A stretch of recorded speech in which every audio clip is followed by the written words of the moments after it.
Ear infections are very common in babies.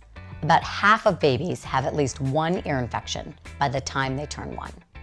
In fact, an ear infection is the most common condition that we pediatricians diagnose in our offices. Ear infections are caused by bacteria or viruses. When your baby has a cold, a sinus infection, or an allergy, fluid tends to build up in his middle ear, which is behind the eardrum. When the eustachian tube, which is the tube connecting the middle ear to the back of the nose, gets blocked, fluid gets trapped and becomes a breeding ground for germs. Babies are very susceptible to ear infections because their eustachian tubes are still very short and horizontal, so they don't drain as well as in adults, and they tend to get blocked. If your baby has an ear infection, he may have a wide range of symptoms.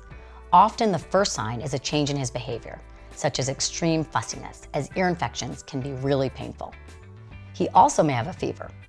Other clues are poor appetite and disrupted sleep, since lying down can make his ears hurt more. Some babies will tug on their ears persistently. And be on the lookout for white or yellow fluid draining from his ears, as that is a sure sign of infection.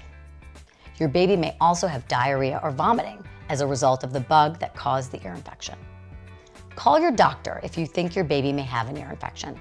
Frequently, we recommend a wait and see approach, where you treat your baby's discomfort with ibuprofen or acetaminophen and monitor symptoms for 2 to 3 days. Only use ibuprofen if your baby is over 6 months old. If symptoms persist or worsen during that time frame, then antibiotics may be needed to clear his infection. If your baby suffers from repeated ear infections, your doctor may refer you to an otolaryngologist or an ENT, who may recommend having ear tubes placed. The best way to ward off ear infections is to reduce the spread of germs, since ear infections usually come from colds.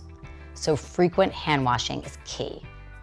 It's also important to stay up to date on the recommended childhood vaccines. First-year vaccines, like the Haemophilus influenza B and pneumococcal, will help prevent ear infections.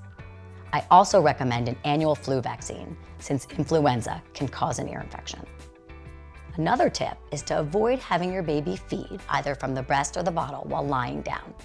This position may trap fluid in his middle ear, predisposing him to an ear infection. Thankfully, many ear infections will resolve on their own, but it's still worth checking in with your doctor.